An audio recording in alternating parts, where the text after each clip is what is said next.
Shalom, salam sehat dan selamat pagi. Sebelum memulai aktivitas hari ini, ada baiknya kita mendengar firman Tuhan terlebih dahulu. Kita berdoa.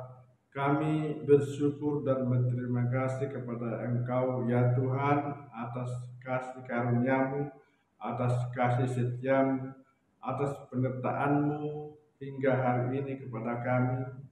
Kami rindu akan firman-Mu. Berbicaralah Tuhan, kami sudah siap untuk mendengar. Dalam nama Yesus Kristus kami berdoa dan bersyukur. Amin. Nas renungan kita pada hari ini, Kamis tanggal 13 April 2023, tertulis dalam buku Amsal pasal yang 25 ayat 28, demikian firman Tuhan. Orang yang tak dapat mengendalikan diri adalah seperti kota yang roboh temboknya. Orang yang tak dapat mengendalikan diri adalah seperti kota yang roboh temboknya. Topik renungan hari ini adalah dengan mengendalikan diri tujuan tercapai. Dengan mengendalikan diri tujuan tercapai. Bapak Ibu Saudara yang dikasihi Yesus Kristus, dalam ayat hari ini sangat menarik kita pergumulkan. Orang yang tak dapat mengendalikan diri adalah seperti kota yang temboknya roboh. Maksudnya apa? Kalau kita perhatikan, yang tidak bisa mengendalikan diri, pada saat kapanpun dia akan terombang-ambing. Nah, apa arti mengendalikan diri? Mengendalikan diri adalah seseorang yang tidak terpengaruh, yang tidak tergoda, yang tidak terjebak oleh situasi apapun yang terjadi, oleh kondisi apapun yang terjadi, oleh rintangan apapun yang terjadi. Dia hanya fokus kepada prinsip, kepada ketentuan, aturan, dalam hal ini firman Tuhan. Dia meyakini dengan fokus kepada firman Tuhan, tujuan dia akan tercapai.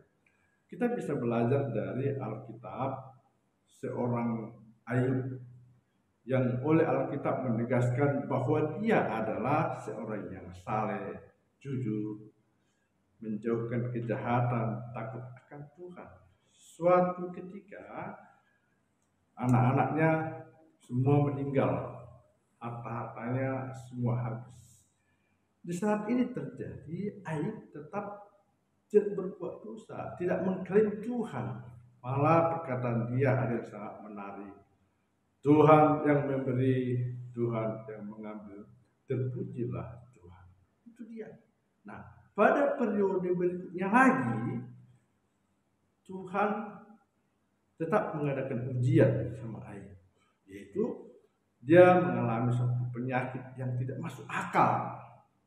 Dalam hal ini, istrinya juga mencemooh dia.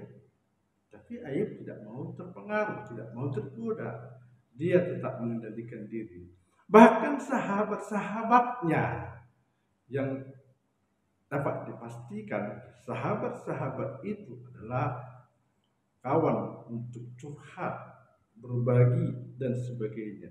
Tetapi dikala Ayub mengalami suatu penyakit yang tidak masuk akal, malah sahabatnya memvonis dia, Ayub berdosa. Tetapi dalam kondisi ini Ayub tidak terpengaruh, tidak terpancing emosi. Dia tetap memuji Tuhan dengan perkataan dia yang menarik seperti ini. Dahulu aku mendengar Tuhan dari perkataan orang. Sekarang mataku sendiri melihat Tuhan. Jadi artinya Ayub tetap mengendalikan diri sehingga dia hidup dalam kemenangan. Bapak Ibu Saudara yang dikasihi Yesus Kristus, baru-baru ini kita merayakan Paskah. Itu suatu kemenangan. Yesus memenangkan pertarungan akan hidup, menyelesaikan segala hidup. Artinya adalah kita juga ikut menang bersama-sama dengan Yesus.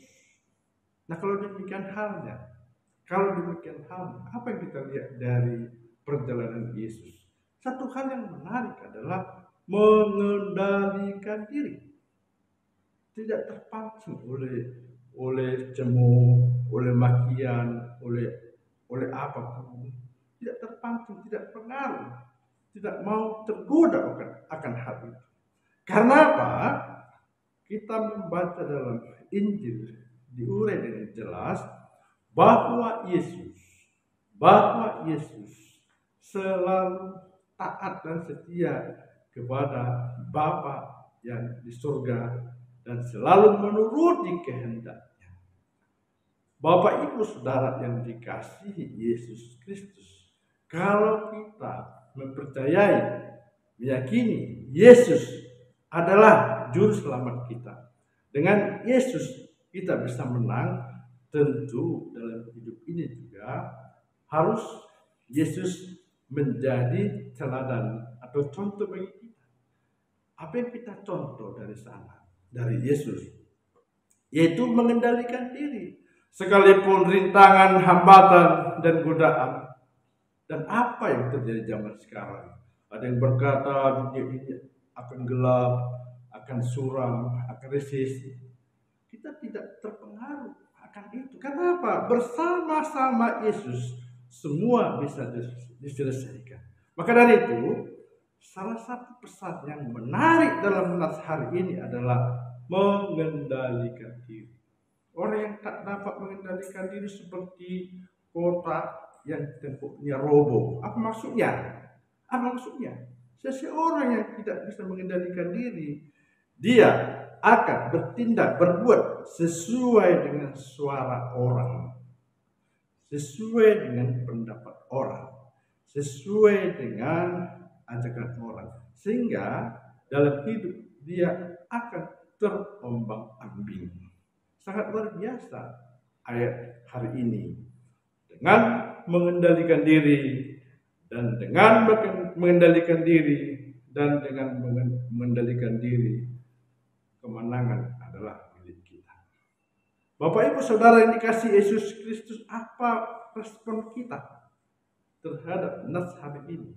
Kami mencatat ada 4. Yang pertama adalah kita harus mendengar suara Tuhan dengan baik. Yang kedua, kita harus melakukan kehendak Tuhan, konsisten dan disiplin.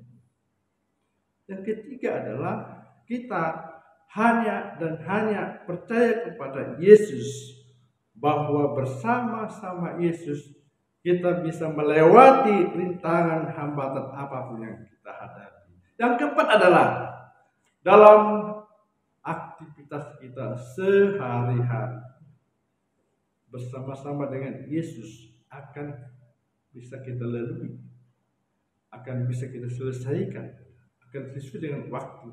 Karena kita mengerjakan itu tetap mengacu kepada firman Tuhan dan percaya dan yakin kepada Yesus, semua akan selesai.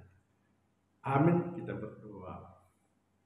Terpujilah Engkau Tuhan yang sudah memberikan kami firman-Mu hari ini sehingga kami dapat mengendalikan diri. Kami yakin dan percaya kepada Engkau ya Tuhan, biarlah Roh Kudus yang ada dalam hati jiwa pikiran kami, supaya kami tidak terpengaruh, tergoda akan godaan, akan rintangan apapun yang terjadi dalam diri kami. Terpujilah Engkau Tuhan yang selalu menuntun kami dalam hidup kami sehari-hari dan melakukan aktivitas kami demi aktivitas kami. Dalam nama Yesus Kristus kami berdoa dan bersyukur. Amin.